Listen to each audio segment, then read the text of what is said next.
Hello everyone, मैं सुजीत शुक्ला स्वागत करता हूं आप सबका आपके अपने channel UPSC insides by Sujit में। अगर आपने चैनल को अभी तक सब्सक्राइब नहीं किया तो प्लीज चैनल को सब्सक्राइब कीजिए। अगर आपको हेल्पफुल लगते हैं तो प्लीज इन्हें शेयर कीजिएगा।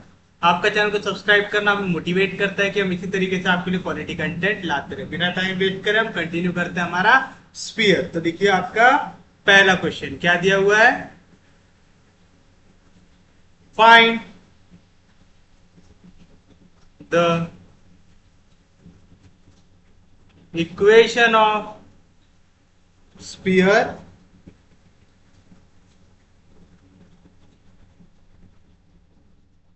circumscribing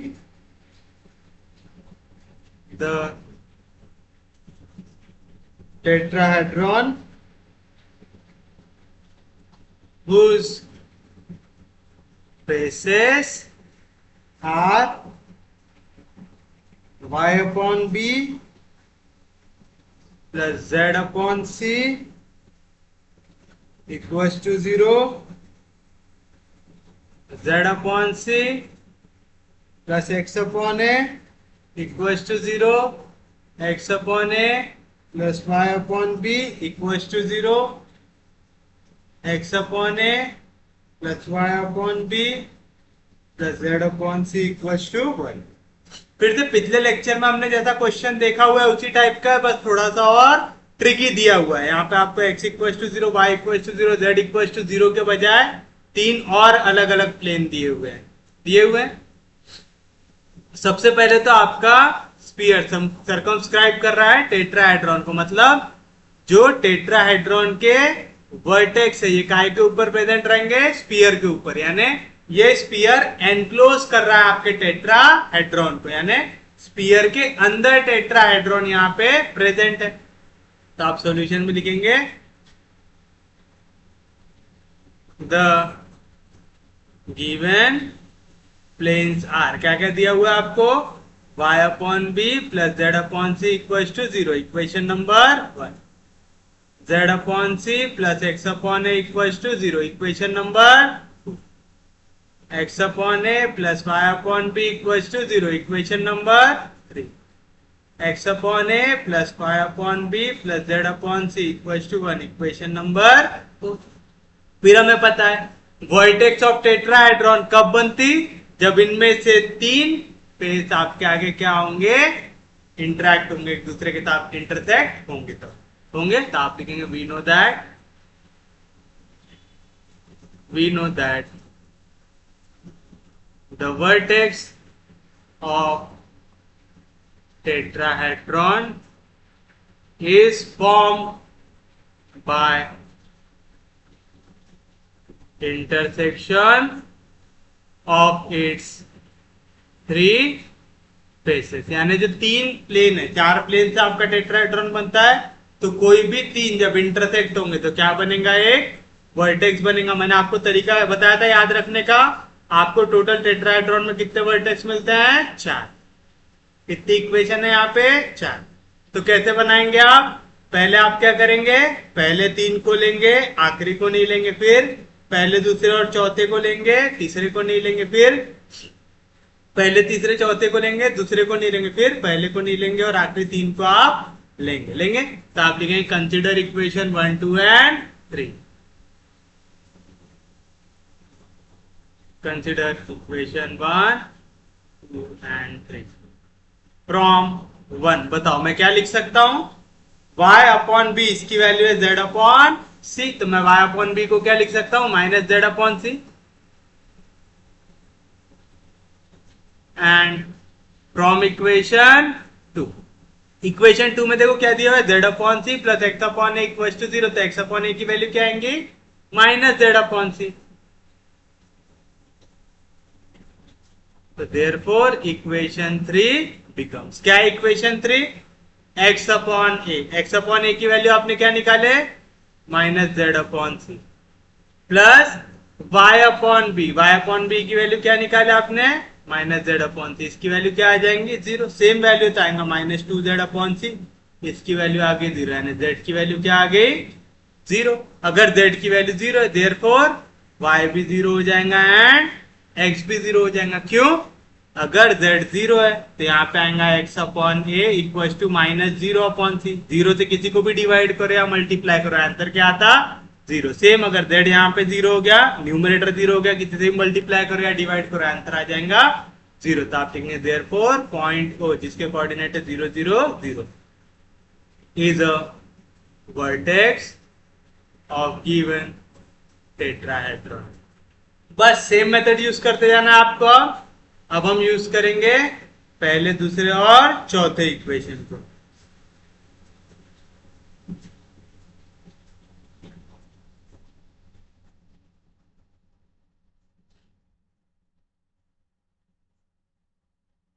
कंसिडर पहला, दूसरा एंड चौथा। कैसे लेंगे? यहाँ पे फिर से आपको पहला, दूसरा और चौथे इक्वेशन को लेना है। तीसरे वाले को देखना है क्या? नहीं देखना। ठीक है, बताइए क्या आएगा आपको? फ्रॉम इक्वेशन 1 मैं क्या ले सकता हूं? y अपॉन बी की value minus Z upon C. And from equation 2 मैं x अपॉन ए की वैल्यू क्या ले सकता हूं? माइनस जेड अपॉन सी। तो बताओ इक्वेशन 4 क्या बन जाएगा?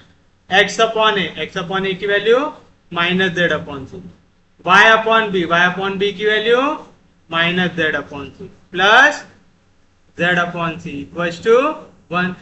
Minus Z upon C plus Z upon C हो गया, यहां से कैंसिल हो गया। तो आपको यहां से क्या मिला? माइनस जेड अपॉन सी की वैल्यू मिल गई 1, यानी जेड की वैल्यू मिल गई यहां से माइनस सी मिल गया। तो आप लिखेंगे put Z equal to minus C in two. We get क्या मिलेगा आपको? एक्स अपॉन ए इक्वल है माइनस जेड। जेड की वैल्यू क्या है? माइनस सी अपॉन सी से C cancel, minus into minus plus, तो एक्स की वैल्यू आ जाएंगी फिर से put z equal to minus C in equation 1। We get क्या मिलेगा आपको? y upon B is equal to minus Z. Z की वैल्यू क्या है? Minus C upon C cancel, minus into minus plus, तो y अपॉन बी आए equal 1 से, तो y की वैल्यू इक्वल आ गई b। तो दूसरी वर्टेक्स भी मिल गया आपको। तो देयरफॉर यहाँ पे ऐसा करते हैं, नाम नहीं देते हैं, सिर्फ पॉइंट लिखते हैं। 0 0 0 इसको लेते हैं x coordinate a, y coordinate b, z coordinate minus with the vertex of given tetrahedron आएगा। अब आपने पहले लिया 1 2 3, फिर आपने लिया 1 2 4। अब आप लेंगे कंसिडर इक्वेशन 1 3 एंड 4।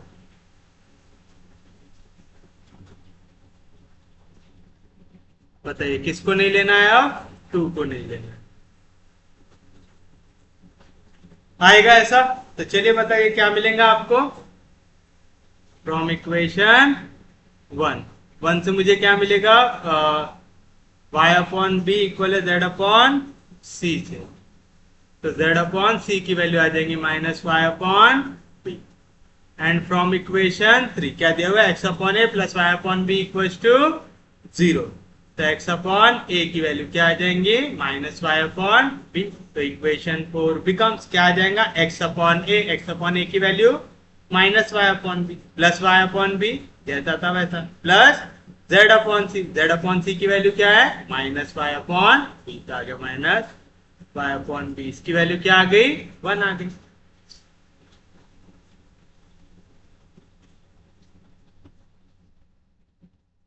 बताइए फिर से, minus Y upon B plus Y upon B cancel, तो माइनस वाई अपॉन बी की वैल्यू आई -1, तो वाई की वैल्यू मिल गई आपको -b। Minus Y upon B equal to 1, तो यहाँ पे -b डिवीजन में, इधर क्या मल्टीप्लीकेशन, तो वाई की वैल्यू मिल गई -b। सब्स्टिट्यूट कर दो, put y equal to -b in equation 3। बताइए क्या मिलेगा?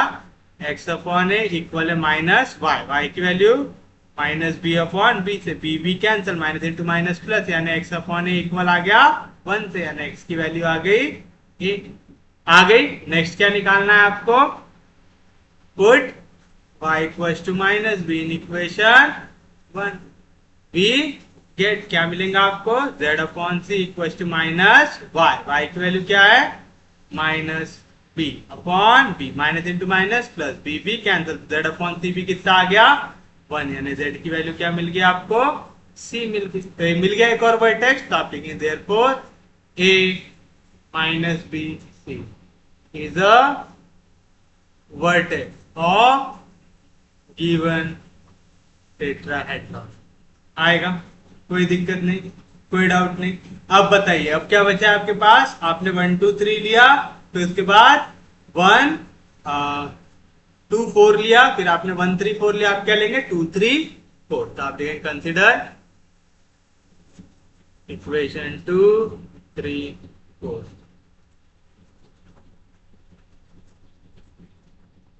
अब 1 को छोड़ दो,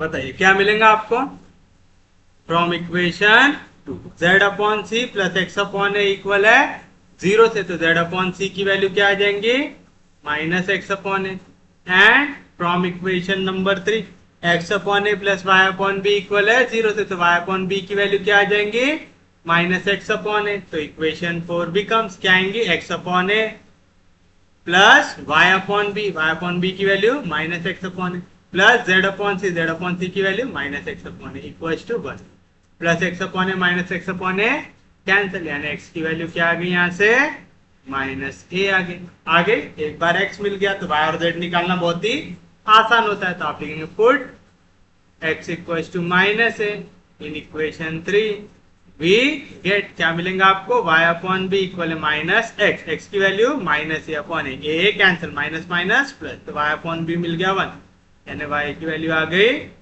b आ गई। और last put x equals to minus A in equation we get, क्या मिलेंगे आपको z upon C equals to minus X, X की value minus A upon A cancel, minus into minus plus, तो z अपॉन सी मिल गया 1, यानी z आ गया equal सी से, sorry.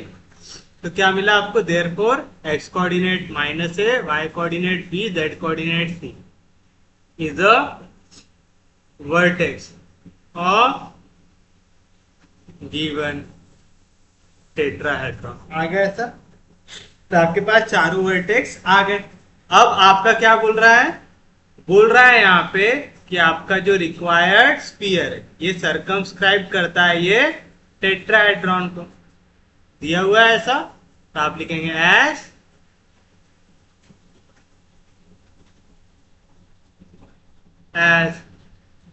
The required sphere, as the required sphere is circumscribing the tetrahedron, therefore the vertex, therefore the vertices of tetrahedron lie on the required sphere. आएगा, अगर ये required sphere पे tetrahedron के वर्टाइसेस लाई करते तो हमने क्या करना चाहिए, इक्वेशन को सेटिस्फाई करना चाहिए, तो आप देंगे therefore the vertices 0 0 0 A B minus C, A minus B C and minus A B C satisfy the equation of required sphere। But आपको रिक्वायर्ड स्फीयर की इक्वेशन पता है क्या, नहीं, तो हम उसे कर लेंगे अज्यूम, तो आप लिखेंगे let the equation of required sphere be, क्या ले लेंगे आप, X square plus Y square plus Z square plus 2 mu X plus 2 B Y plus 2 W Z plus D equals to 0, equation number 5 आएगा, कोई दिक्कत नहीं आता। बताइए ये वर्टाइसेस क्या कर रहे हैं, सेटिस्फाई कर रहे हैं इक्वेशन ऑफ स्फीयर को, तो आप लिखेंगे एज पहला वर्टेक्स क्या है 0 0 0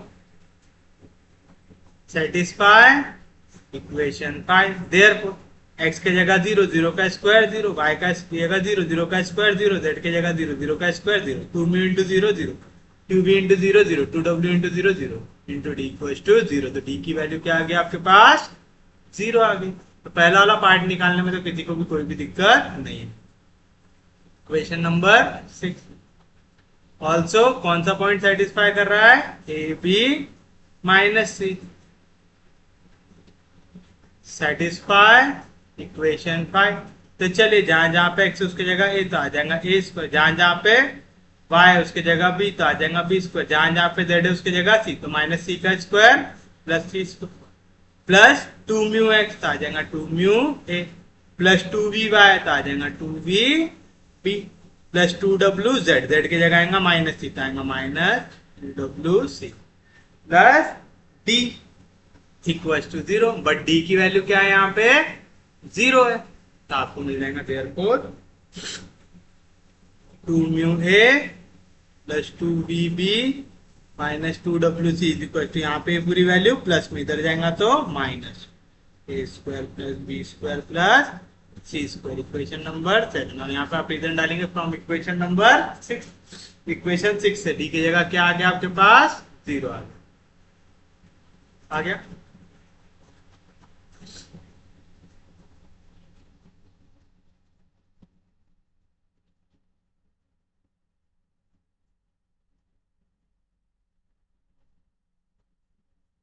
और बताइए कौन सा पॉइंट सेटिस्फाई करता है?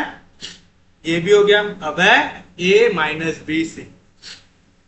तो आप लिखेंगे as a minus B C satisfy equation 5। Therefore x का स्क्वायर यानी a का स्क्वायर प्लस y का स्क्वायर माइनस b का स्क्वायर प्लस z का स्क्वायर c का square c square plus 2 mu x तो आ जाएगा 2 mu a plus 2 mu 2v y तो आ जाएगा माइनस 2v प्लस 2wz तो आ जाएगा 2wc plus d equal to 0।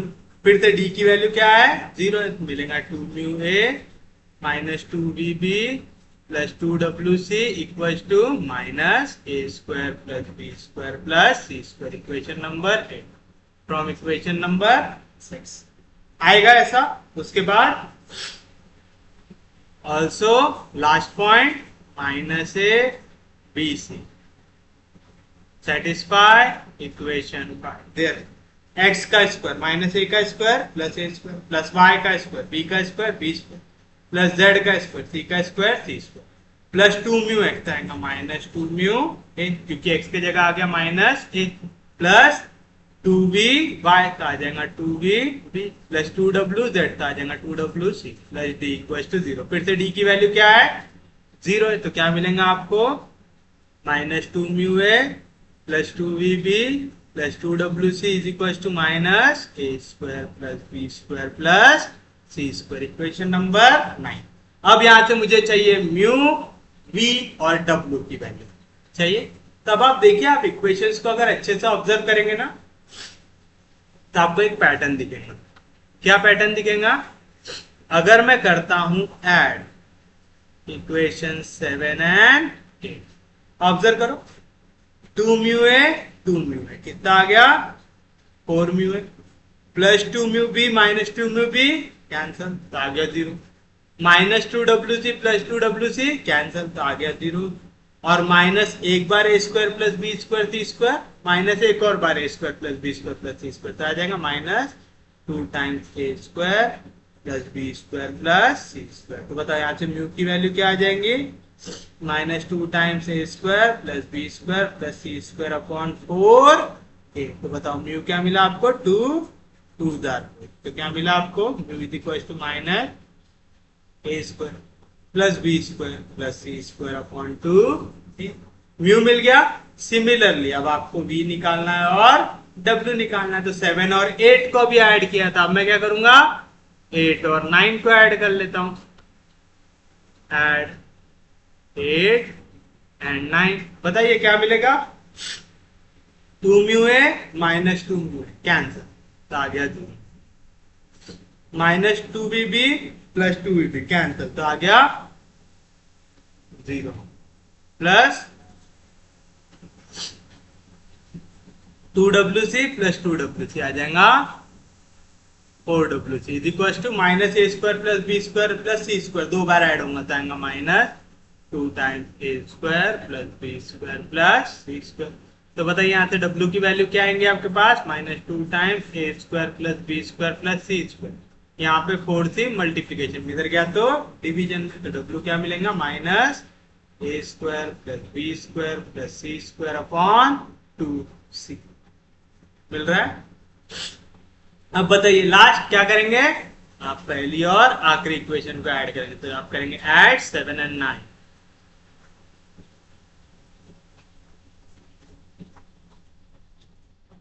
बताइए क्या मिलेगा, 2 म्यू ए माइनस 2 म्यू ए कैंसर, तो आ गया 0 प्लस 2bb प्लस 2bb आ गया 4bb, उसके बाद minus 2wc plus 2wc cancer, तो आ गया 0 और ये आ जाएगा minus 2 times A square plus B square plus C square. तो यहाँ से v की वैल्यू डायरेक्ट लिख दूं, आएगा minus A square plus B square plus C square upon 2b।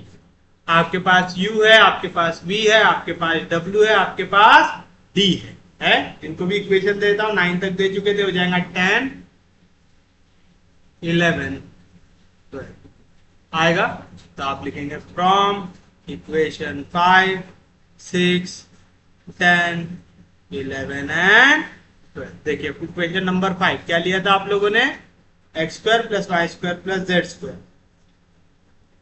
तो आ जाएगा X square plus Y square plus Z square plus 2 mu, mu की वैल्यू क्या है, minus A square plus B square plus C square upon 2a X plus 2v, v की value क्या है, minus A square plus B square plus C square upon 2b Y, फिर उसके बाद plus 2w z आ जाएगा plus 2 into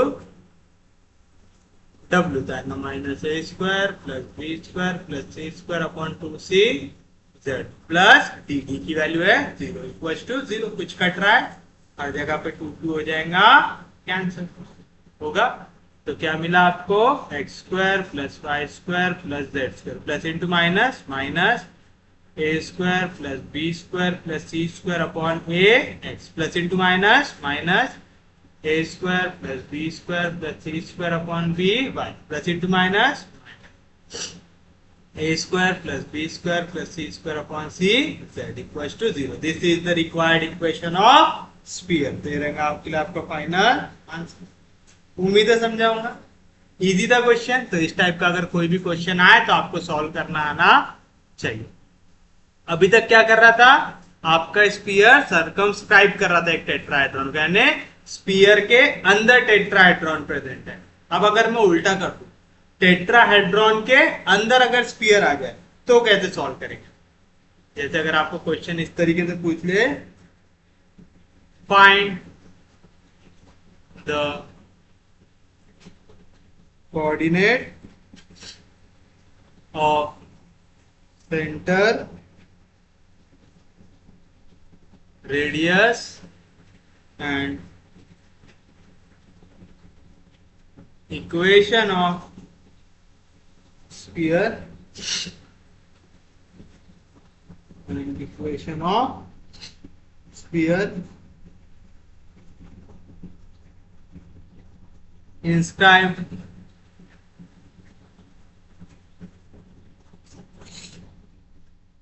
in tetrahedron, inscribed in tetrahedron formed by the planes whose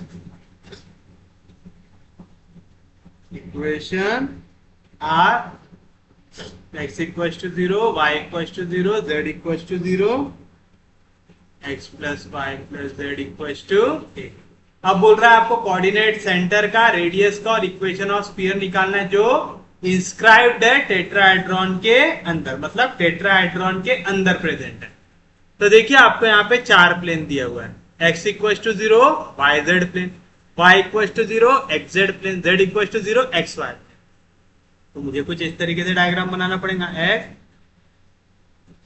Y Z. याद रखिएगा 3D diagram बहुत बेकार बनते हैं, आएगा ऐसा।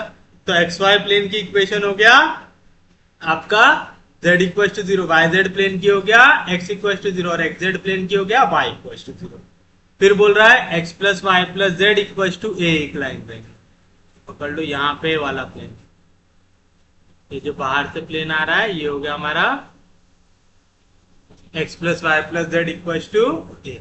तो बोल रहा है इसके अंदर बन रहा है आपका एक स्फीयर, ठीक है, जो हर एक प्लेन को क्या करेगा, टच करेगा, करेगा। अब आप इसको 3D में इमेजिन कीजिए कि आपके पास एक टेट्राहेड्रॉन है, वो टेट्राहेड्रॉन के अंदर आपका एक बॉल पिट है, बॉल मतलब स्फीयर पिट है। इमेजिन कर पा रहे हैं ऐसा, आपका ऐसा पिरामिडल स्ट्रक्चर है, पकड़ लीजिए, और उसके अंदर है टेट्राहेड्रॉन वाला स्ट्रक्चर, 4 फेसेस वाला, एक बेस, 3 ऐसे, और फिर उसके अंदर आपका बॉल पिट है आएगा।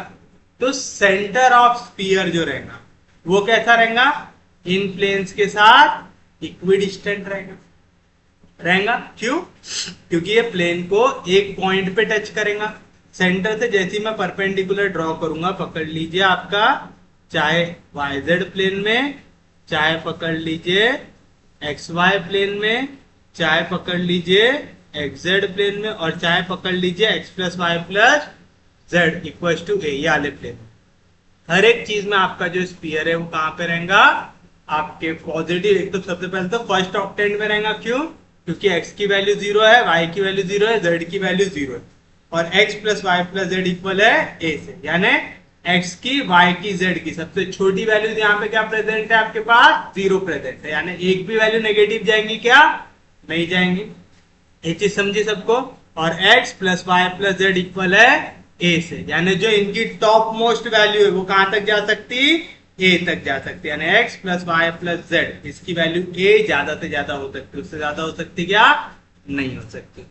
दिया हुआ है तो आप सॉल्यूशन में लिखेंगे the given tetrahedron is form by planes, कौन कौन सा, x equal to 0, y equal to 0, z equal to 0, और x plus Y plus Z equal to a। मैं इसको लिख देता हूं a minus X minus Y minus Z equal to 0।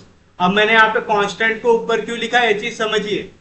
मुझे पता है कि स्फीयर का सेंटर, ठीक है, गौर से सुनना, स्फीयर का सेंटर अपने हर एक पॉइंट से कैसा रहता है, इक्विडिस्टेंट रहता है। जैसे अगर ये स्फीयर है, ये है उसका सेंटर, तो ये ऊपर वाले पार्ट का डिस्टेंस अगर a है तो बाजू वाले पार्ट का भी कितना रहेगा, a, नीचे वाले पार्ट का भी कितना रहेगा, a, इस पार्ट का भी कितना रहेगा, a रहेगा ऐसा। अब मैं बोल रहा हूं ये पार्ट आ रहा है हमारे टेट्राहेड्रॉन के अंदर, सपोज कुछ इस तरीके का हमारा टेट्राहेड्रॉन है, उसके अंदर आ रहा है। तो जब मैं इस डायग्राम को देखूंगा, इस पॉइंट पे मेरा सर्कल और टेट्राहेड्रॉन इंटरसेक्ट कर रहा है, क्योंकि ये उसके अंदर इंस्क्राइब्ड है, मतलब अंदर पे टच कर रहा है। तो यहां से लेके जो सेंटर का डिस्टेंस है, यहां से लेके जो सेंटर का डिस्टेंस है, यहां से लेके जो सेंटर का डिस्टेंस है, वो कैसा रहेगा, इक्वल रहेगा। टोटल कितने प्लेन है यहाँ पे, 4 प्लेन है, तो टोटल सेंटर मेरे कितने प्लेन से इक्विडिस्टेंट रहेगा, 4 प्लेन रहेगा। साथ साथ x equal to 0, y equal to 0, z equal to 0 ये दिया हुआ है, यानी X Y plane, Y Z plane, Z X plane दिया हुआ है। ये तीनों प्लेन के अंदर आ रहा है, मतलब इनके बाहर जा सकता है क्या, वो नहीं जा सकता है। नेगेटिव टेरिटरी में जा सकता है क्या, नहीं जा सकता, तो इसको पॉजिटिव टेरिटरी में रखना है। और लास्ट वैल्यू दी हुई थी X plus Y plus Z equal to A, मतलब ये तीनों का एडिशन ज्यादा से ज्यादा क्या हो सकता है, ए। तो आपकी कोई भी वैल्यू ए के बाहर जा सकती है क्या, नहीं जा सकती, तो ए सबसे बड़ी वैल्यू। तो मैं जो भी वैल्यू पॉजिटिव है उसको आगे रख रहा हूं, क्योंकि आपको याद होगा जब हम डिस्टेंस निकालते तो हम मॉड लेते हैं मॉड, मतलब आप सिर्फ और सिर्फ पॉजिटिव वैल्यू लेते हैं। तो आप लिखेंगे as the required sphere is inscribed in the given tetrahedron. Therefore, the distance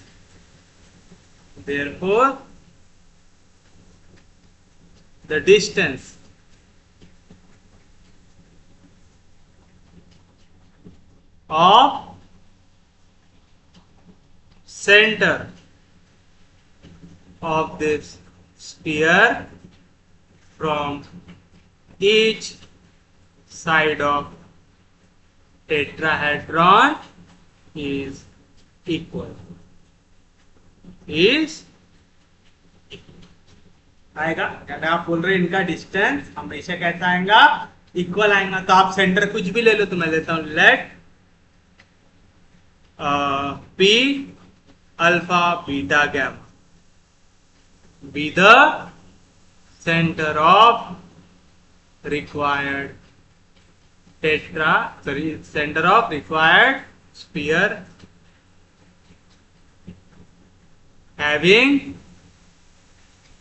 radius R. आ जाएगा, तो मैं बोलूंगा देयरफॉर यहाँ पे D1 इक्वल आना चाहिए D2 से, जो इक्वल आना चाहिए D3 से, जो इक्वल आना चाहिए D4 से, और वो इक्वल रहना चाहिए R से। Where D1 D2 D3 D4 are distance of point P from planes 1 2 3 and 4 respectively. ये जो मैंने लॉजिक बताया था ना, ये है आपका centre P alpha beta gamma. Suppose कर लो ये है आपका पहला प्लेन, x इक्वल टू 0 ये दूसरा प्लेन, y इक्वल टू 0 ये तीसरा प्लेन, z इक्वल टू 0, और यहाँ पे ऊपर साइड कहीं पे होगा x plus Y plus Z equal to A रहेगा।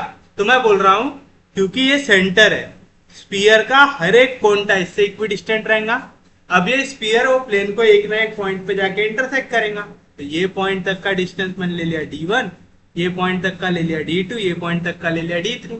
लेकिन ये सब क्या रिप्रेजेंट कर रहे हैं, रेडियस ऑफ स्पीयर, और रेडियस ऑफ स्पीयर हमेशा कैसे रहती, इक्वल, यानी सेंटर का डिस्टेंस उसके एंड पॉइंट से हमेशा कैसा रहता, इक्वल रहता है। तो मैं बोल रहा D1 D2 D3 D4 ये सबके सब इक्वल रहेंगे, और ये इक्वल रहेगा रेडियस ऑफ स्पीयर रहेगा।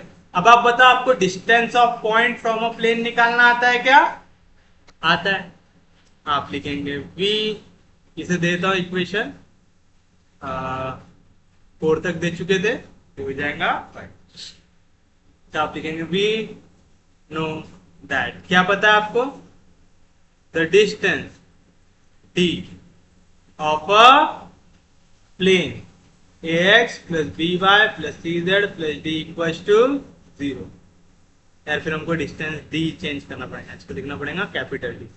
Distance d of the plane ax plus by plus cz plus d equal to 0 from point x1 y1 z1 is given by, क्या रहता formula, d is equal to mod of a x के जगह x1 plus b y के जगह y1 plus c z के जगह z1 plus d upon under root of a square plus b square plus c square रहता है।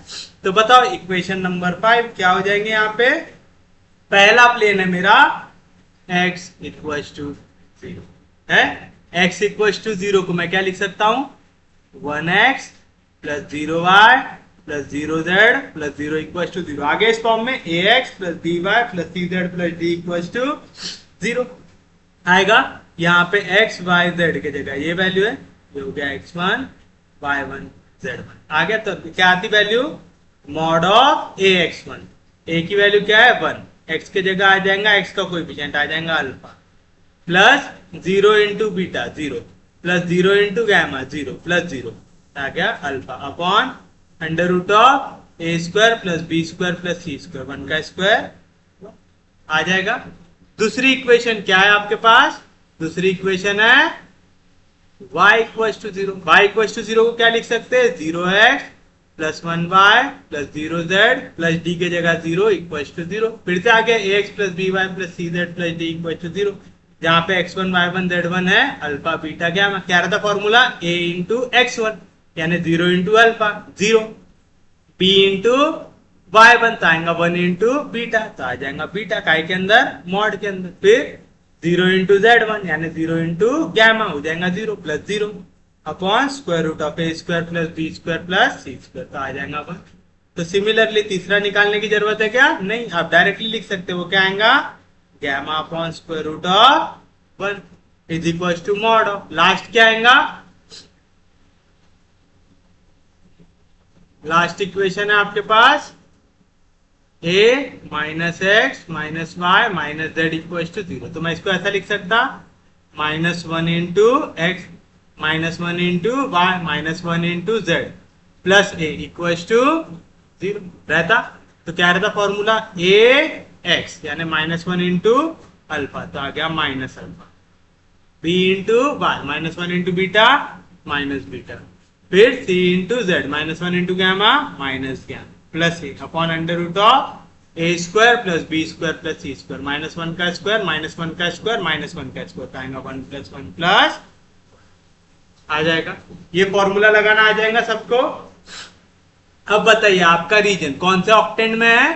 First octant में, तो आप लिखेंगे as the region lies in first octant, therefore आपका अल्फा भी ग्रेटर देन इक्वल टू 0 रह सकता है, बीटा भी ग्रेटर देन इक्वल टू 0 रह सकता है, गैमा भी ग्रेटर देन इक्वल टू 0 रह सकता है। कोई भी नेगेटिव रहेगा क्या? नहीं। ऑल्सो आपका जो अपर बाउंड है वो क्या है? हियर अपर बाउंड क्या है? x plus Y plus Z, ज्यादा से ज्यादा कितना हो सकते हैं? a हो सकते हैं। a से बड़े हो सकते हैं क्या? नहीं, लगे तो a से छोटे हो सकते हैं, तो आप लिखेंगे ऑल्सो हियर आपका x plus Y plus Z ये छोटा आएगा a से, मतलब a बड़ा आएगा x plus Y plus Z से, दैट इज a बड़ा आएगा alpha plus beta plus gamma से, तो that is a minus alpha minus beta minus gamma, ये बड़ा आएगा 0 से यानी पॉजिटिव आएगा। ये चीज समझ में आई सबको? क्योंकि आप जब ये डायग्राम बनाएंगे, ये जो पॉइंट ऑफ इंटरसेक्शन बनेगा ये क्या आएगा? ये आएगा, अगर x और y को मैं 0 डालूंगा तो आएगा a 0 0, ये आएगा 0 b 0, ये आएगा 0 0 c। ये जो पॉइंट इंटरसेक्ट होगा यहाँ पे कहीं पे बीच में होगा आके, ये एंड पॉइंट पे होगा क्या? नहीं होगा, यानी x y z की वैल्यू जो आपके अल्फा बीटा गैमा है वो हमेशा इस वैल्यू से कहते रहेंगे छोटे ही रहेंगे। तो आप चाहो ना तो आपको इतनी सारी चीजें लिखने की जरूरत नहीं है, आप चाहो तो ऐसा भी लिख सकते हो, also region lies in first octant and a minus alpha minus beta minus gamma is greater than 0। बस इतना रीजन डाल के आप फिर नेक्स्ट स्टेप लिख सकते हो। नेक्स्ट स्टेप क्या रहेंगे?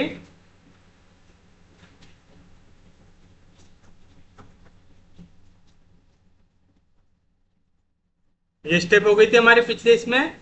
फिर क्योंकि हमको पता है ये पॉजिटिव है तो मैं लिख सकता हूं alpha upon 1 alpha, beta upon 1 beta, gamma upon 1 gamma, ये इक्वल रहेगा कैसे? a minus alpha minus beta minus gamma upon 1 plus 1 plus 1 कितना आ जाएगा? √3 से। समझा? क्योंकि फर्स्ट ऑक्टेंट में था तो एक भी वैल्यू यहाँ पे नेगेटिव नहीं। समझा पक्के में?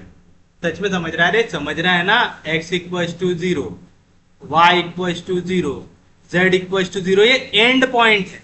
तो आपका जब वैल्यू यहाँ पे तो x भी 0 से बड़ा रहेगा, y भी 0 से बड़ा रहेगा, z भी 0 से बड़ा रहेगा। आपने यहाँ पे इक्वल टू भी नहीं लिखने की जरूरत है, आप चाहो तो डायरेक्ट ऐसा लिख सकते हैं कि अल्फा बीटा गैमा तीनों 0 से बड़े ही आएंगे, 0 भी नहीं आएंगे। क्यों? क्योंकि सेंटर यहाँ पे आ सकता है क्या? नहीं आ सकता। सेंटर यहाँ पे इस लाइन के ऊपर तो आ ही नहीं सकता, है ना? क्योंकि अगर आप सोचो, अगर आपका सेंटर x इक्वल टू 0 पे आ जाए तो आप स्पीयर कुछ इस तरीके से ड्रॉ करोगे, तो x इक्वल टू 0 यानी आपका जो वैल्यू है ये y और z पे, तो yz प्लेन के ऊपर भी आ जाएगा और yz प्लेन के नीचे भी आ जाएगा। लेकिन रीजन नेगेटिव आ सकता है क्या? नहीं आ सकता। करके यहाँ पे आपकी वैल्यूज कैसी आनी चाहिए? अल्फा बीटा गैमा की पॉजिटिव ही आनी चाहिए। समझा? अब आप लोगों ने थ्योरम ऑन इक्वल रेशियोज पढ़े हैं और ये वैल्यू कैसे इक्वल रहेंगी? मेरी r रहेगी, क्योंकि हमने क्या बोला था D1 D2 D3 D4 ये कैसे इक्वल रहेगा आर पे। आप चाहते हैं यहाँ पे मेंशन कर सकते हैं, इक्वल रहेगा आर रहेगा। तो हमें यहाँ से अल्फा बीटा गैमा और आर की वैल्यूज मिल सकती है। पर देखो यार A minus alpha minus beta minus gamma दिख रहा है, और मैंने क्या पढ़ा हूं थ्योरम ऑन इक्वल रेशियो कि अगर मेरे को यहाँ से माइनस अल्फा को हटाना है तो मैं इस वैल्यू को कर दूंगा ऐड। यहाँ पे डिवीजन में क्या है, कुछ भी नहीं है, मतलब 1 है। तो मैं क्या लगाऊंगा यहाँ पे थ्योरम ऑन इक्वल रेशियो, तो मुझे क्या मिलेगा अल्फा अपॉन 1 ये रहेगा बीटा अपॉन 1 ये इक्वल रहेगा गैमा अपॉन 1 पे। यहाँ पे क्या वैल्यू है A minus alpha minus beta minus division में है थ्योरम ऑन इक्वल रेशियो याद है आपको। आप क्या कर सकते हैं, आप न्यूमरेटर और डिनोमिनेटर में कुछ भी चेंज लेके आ सकते हैं, बस जो चेंज आप न्यूमरेटर में लाओगे सेम चेंज डिनोमिनेटर में आना चाहिए। जैसे अगर मैं इक्वेशन 1 का न्यूमरेटर कर रहा हूं ऐड यहाँ पे, तो मुझे डिनोमिनेटर को भी करना पड़ेगा ऐड। अगर मैं सेकेंड वाले रेशियो का न्यूमरेटर कर रहा हूं ऐड, तो डिनोमिनेटर भी करना पड़ेगा ऐड।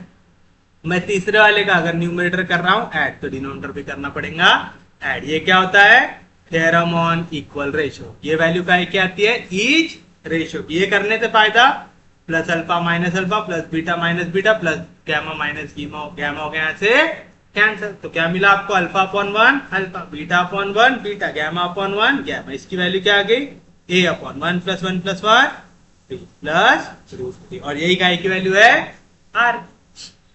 तो आपको सेंटर और रेडियस दोनों मिल गया, तो आप लिखेंगे therefore the centre of required sphere is, क्या लिए थे आपने P.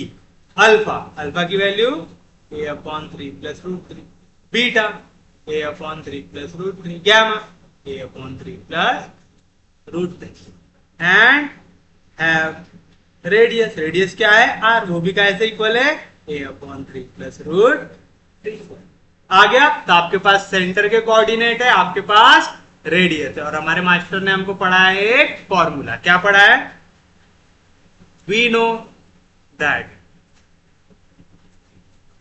the equation of sphere having center ABC and radius R is given by x minus a का whole square plus y minus b का whole square plus z minus c का whole square equals to r square. तो बताइए क्या आएंगे आपकी required equation. तो आप लिखेंगे देयरफॉर, या तो आप चाहो तो ऐसा लिख सकते हियर ए के जगह बी के जगह सी के जगह, क्या नहीं तो छोड़ो ना डायरेक्ट लिख देना है। Therefore the equation of required sphere is, क्या था सेंटर के कोऑर्डिनेट अगर रहे ए बी सी, रेडियस अगर रही आर, तो क्या रहती इक्वेशन x माइनस ए का whole square plus y minus B का whole square plus z minus C का whole square equal to r का स्क्वायर। तो यहाँ पे आ जाएगा x माइनस सेंटर का पहला कोऑर्डिनेट क्या है a अपॉन 3 प्लस √3 का whole square plus y minus B यानी y minus A upon 3 plus √3 का whole square plus z minus C यानी z अपॉन ए प्लस √3 का whole square equal to r का स्क्वायर, मतलब a upon 3 plus √3 का square आएगा। किसी को कोई दिक्कत नहीं, कोई डाउट नहीं, समझा यहां तक सबको। बस अब इसको कर लीजिए सॉल्व, आपको मिल जाएगा आपका फाइनल आंसर।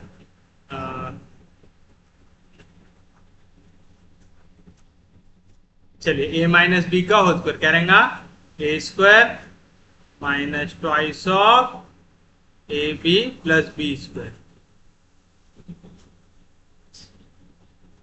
यहां पे भी a माइनस बी का whole square A square minus twice of A B plus B square. यहां पे भी A square minus twice of A B plus B square equals to A square upon 3 plus √3 का square. तो ये वाली value और ये वाली वैल्यू हो जाएंगी कैंसिल, तो क्या बचा यहाँ पे X square plus Y square plus Z square. फिर उसके बाद -2a(x/3 + √3 -2ay/3 + √3। उसके बाद -2az/3 + √3। और क्या बचा हमारे पास, कोई वैल्यू टिक होने की है क्या, a² 3 + √3 का स्क्वायर, a² 3 + √3 का square, sine of plus 2 times a² 3 + √3 का होल स्क्वायर इक्वल्स टू 0। तो ये रहेगा आपके पास आपका required equation of sphere.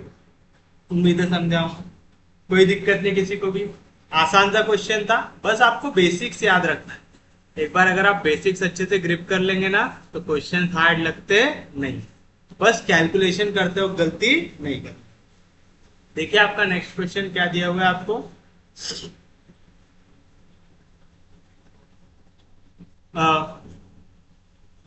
plane passes through a fixed a plane passes through a fixed point A, B, C. Show that the locus of the foot of perpendicular, so that the locus of foot of the perpendicular to it from the origin of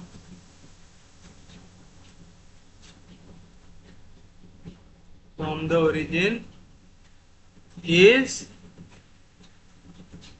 the sphere x² plus y² plus z² -ax - by - cz equals to 0। समझिए क्या कह रहा है, एक plane है जो पास हो रहा है एक फिक्स्ड पॉइंट से, यानी प्लेन हमेशा इस पॉइंट से तो पास होना ही है। तो हमने बना लिया एक प्लेन, ये जा रहा है पॉइंट इस पॉइंट से, मैं इसको नाम देता हूं ए, जिसका कोऑर्डिनेट है ए बी। और show that the locus of foot of perpendicular, ठीक है, फिर से बोल रहा है locus of foot of perpendicular. Locus मतलब जितना भी सेट बनेगा। अभी देखिए एबीसी से सिर्फ ये वाला प्लेन पास हो सकता है क्या, नहीं। मैं यहां से एक प्लेन बनाऊं, ये भी कहां से पास होगा, एबीसी से। मैं यहां से एक प्लेन बनाऊं, ये भी कहां से पास होगा, एबीसी से। मैं ऐसा एक परपेंडिकुलर वाला एक प्लेन बनाऊं, ये भी कहां से पास होगा, इस फिक्स पॉइंट एबीसी से। तो ऐसे इनफाइनाइट नंबर ऑफ प्लेन पास हो सकते हैं उस पॉइंट एबीसी से। तो बोल रहा है जब आप ओरिजिन से परपेंडिकुलर ड्रॉ करोगे इसके ऊपर, ठीक है। अब ये एक लौता तो प्लेन है नहीं, तो बहुत सारे प्लेन है, तो मैं बहुत सारे प्लेन ड्रॉ करते बैठूंगा क्या, नहीं। बोल रहा है जब आप उनका लोकस निकालोगे तो आपको मिलना चाहिए एक स्फीयर। कहां से, ओरिजिन से। तो चलिए ओरिजिन ड्रॉ कर लेता हूं मैं, 0 0 0। मुझे ड्रॉ करना है एक परपेंडिकुलर, तो मैंने इस प्लेन पे कर दिया परपेंडिकुलर को ड्रॉ, एम ले लिया। जिस भी चीज का लोकस निकालना, यहाँ पे लोकस किसका निकालना है, फुट ऑफ परपेंडिकुलर का। मतलब there are infinite number of foot of perpendicular जो इन कंडीशंस को सेटिस्फाई कर सकते हैं, है ना। मेरे को उन सब का लोकस निकालना, तो मैं उसके कोऑर्डिनेट कोई सेम रहने वाले का नहीं। अरे ये वाले प्लेन के लिए कुछ m की वैल्यू x y z कुछ भी आ सकती है। अगर ये वाला प्लेन कहीं यहाँ पे होता, यहां से अगर मैं इस पे परपेंडिकुलर ड्रॉ करता था, उस केस में m की वैल्यू कुछ और आती थी। तो मैंने करके m के कोऑर्डिनेट क्या ले लिया, x y z, यानी x y z कुछ भी वैल्यू आ सकती है। और फिर मैं क्या करूंगा, m और a को कर दूंगा ज्वाइन। तो क्योंकि आपका OM परपेंडिकुलर है हमारे इस प्लेन के साथ, इस प्लेन के ऊपर AM ये लाइन है, तो AM को भी OM कैसा रहेगा, परपेंडिकुलर रहेगा। ये चीज समझ में आ गया। तो चलिए हम लोग यहाँ पे लिखना शुरू करते हैं। तो आप सॉल्यूशन में लिखेंगे, let the plane passes through fixed point, उसका नाम दे दो A। इसके कोऑर्डिनेट है A B c. Let M जिसके कोऑर्डिनेट है x y z be the foot of perpendicular from origin to the plane। रहेगा समझ में आया? मैंने m x y z ले लिया उसके कोऑर्डिनेट, क्योंकि यहाँ पे लोकस निकालना है करके मैंने कोऑर्डिनेट x y z ले लिया। कई सारे लोग ऐसा करते हैं, इसके कोऑर्डिनेट लेते हैं x1 y1 z1, फिर आप जब रिक्वायर्ड लोकस लिखते हैं तो x1 y1 z1 को रिप्लेस कर देते हैं xy z से, क्योंकि there are infinite number of possibilities करके। समझे पक्के में? चलिए बताइए क्या मिलेगा आपको। फिर आपने m ले लिया, फुट ऑफ परपेंडिकुलर ले लिया। अब बताइए OM और AM एक दूसरे को कैसे आ जाएंगे? परपेंडिकुलर आ जाएंगे। तो आप लिखेंगे देयरफॉर आपका OM ये परपेंडिकुलर रहेगा P1 प्लेन के साथ, as AM lies on that plane, therefore OM perpendicular रहेगा AM के साथ रहेगा। कोई दिक्कत नहीं, कोई डाउट नहीं, समझ रहा है पक्के में? बताइए अब आप क्या करेंगे। अब आप निकालेंगे दो लाइन अगर परपेंडिकुलर है तो क्या पढ़ाया था मास्टर ने? Sum of product of their direction cosine, direction ratios क्या आती वैल्यू? 0 आती। तो मुझे लगेगा direction ratio of OM, direction ratios of OM क्या रहता? Final minus initial, x minus 0 x, direction ratios of OMR, final minus initial x minus 0 x, final minus initial y minus 0 y, final minus initial z minus 0 z। इसी तरीके से आप direction ratio काय के निकाल सकते हैं? A M के।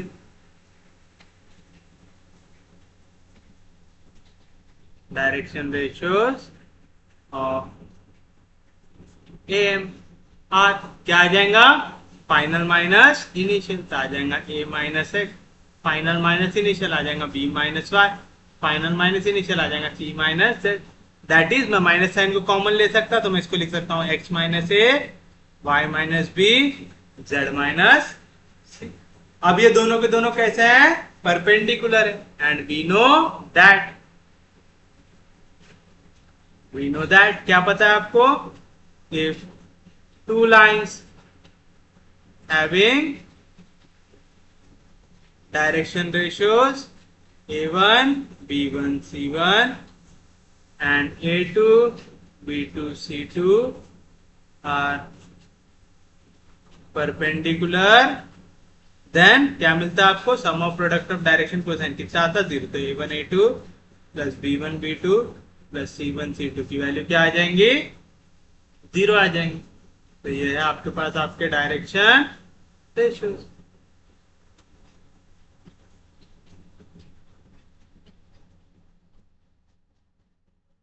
यहाँ पे इसी को मैंने चेंज करके नीचे लिखा था। तो ये हो गया मेरे लिए A1 B1 C1, ये हो गया A2 B2 C2। तो क्या पढ़े हम लोगों ने? A1 इंटू A2 यानी x into x minus plus B1 into B2 तो आएगा y into y minus b plus C1 into C2 तो आएगा z into z minus b. इसकी वैल्यू क्या आनी चाहिए? 0। ब्रैकेट को ओपन करो, x into x, x square minus a into x, a plus y into y, y square minus b into y, b y plus z into z, z square minus c into z, c that is equals to 0. That is x square plus y square plus z square minus ax minus by minus cz equals to 0. आया? तो आप लिखेंगे which is the required locus of foot of perpendicular, which is the required locus of foot of perpendicular which form a sphere। क्यों sphere लिख दिया मैंने? देखो वही फॉर्म में x square plus Y square plus Z square plus 2μx plus 2μy plus 2μz plus D की जगह 0 आ गया इक्वल्स टू 0 बना रहा है इक्वेशन ऑफ स्पीयर। याद रखिएगा आप सेम क्वेश्चन यहाँ पे ऐसा भी कर सकते हो कि let m equal to x1 y1 z1 be the foot of perpendicular. तो पूरा जो इक्वेशन है किसके टर्म्स में बनेगा, 1 के टर्म्स में बनेगा। तो जहां जहां पे हमने x लिखा उसकी जगह क्या आ जाएगा, x1 y1 z1। यहाँ पे भी आ जाएगा 1,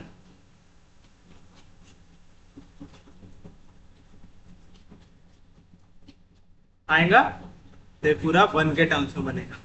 तो आएगा विच इज, आप लिखेंगे which is the required equation, hence the locus, hence the locus of, and the locus of foot of perpendicular, foot of perpendicular is क्या आ जाएगा, फिर x1 की जगह x डाल दो, आएगा x square plus Y square plus Z square minus a minus b y minus c z equal to 0। तो कई सारी बुक में आपको डायरेक्ट एक्स वाई जेड लेके दिया रहता है, कहीं पे आपको ऐसा x1 y1 z1 लेके दिया रहता है। तो कंफ्यूज नहीं होना है, दोनों को सॉल्व करने का मेथड सेम होता है। एक जगह पे आप एक फिक्स पॉइंट ले लेते हैं, हमने जैसे ये वाला केस कंसीडर किया एक्स वाई जेड, तो हमने जनरल केस कंसीडर कर लिया। अगर मैं x1 y1 z1 ले लूंगा तो पर्टिकुलर केस हो जाएगा सिर्फ इस केस के लिए। फिर क्योंकि इसी पॉइंट का लोकस बनने वाला है तो मैंने x1 को रिप्लेस कर दिया x से, y1 को y से, z1 को z। वैसा एक क्वेश्चन में आपको करा दूंगा ताकि आप कंफ्यूज ना हो। तो उम्मीद है आज का लेक्चर आपको समझ में आया होगा। आज का लेक्चर थोड़ा छोटा रखते हैं, तो उम्मीद है आज का लेक्चर आपको समझ में आया होगा। अगर आपको लेक्चर समझ में आ रही है, यूजफुल लग रहा है, तो प्लीज चैनल को सब्सक्राइब कीजिए, वीडियो को शेयर कर दीजिए। सबसे इंपॉर्टेंट चीज, पढ़ते रहिए, रिवाइज करते रहिए। हम लोग मिलेंगे कल, तब तक के लिए take care, have a nice day.